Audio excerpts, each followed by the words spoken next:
বিশ্বকাপ ফুটবলে আর্জেন্টিনার প্রতি প্রকাশ্যে সমর্থন জানিয়েছেন ইসরায়েলের প্রধানমন্ত্রী Benjamin Netanyahu.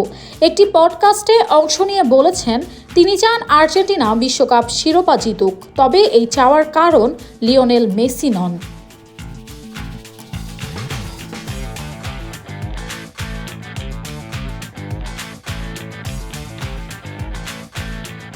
Israeli comedian Ben বারুচের সঞ্চালনায় দ্য মজো পডকাস্টে অংশ নিয়ে নেতানিয়াহু এসব কথা বলেন। ভিডিও পডকাস্টের একটি ক্লিপ বৃহস্পতিবার সামাজিক মাধ্যমে ছড়িয়ে পড়ে।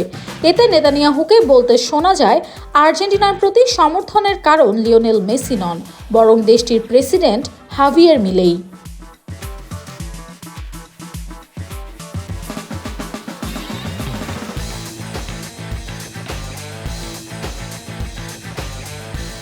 আর্জেন্টিনার প্রেসিডেন্টের প্রশংসা করে নেতানিয়াহু বলেন, তিনি একজন সুপারস্টার এবং ইসরায়েলের ঘনিষ্ঠ বন্ধু।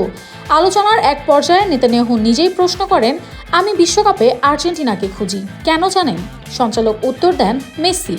তখন ইসরায়েলের প্রধানমন্ত্রী বলেন, না, মেসির আগে মিলেই, তিনি একজন সুপারস্টার।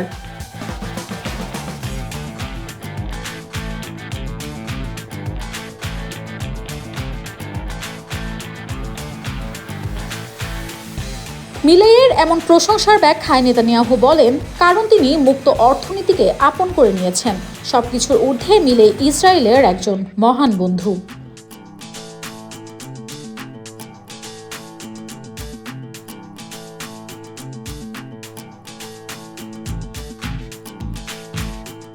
লিওনেল মেসির নেতৃত্বে আর্জেন্টিনাকে এবারও বিশ্বকাপ শিরোপার অন্যতম দাবিদার হিসেবে বিবেচনা করা হচ্ছে।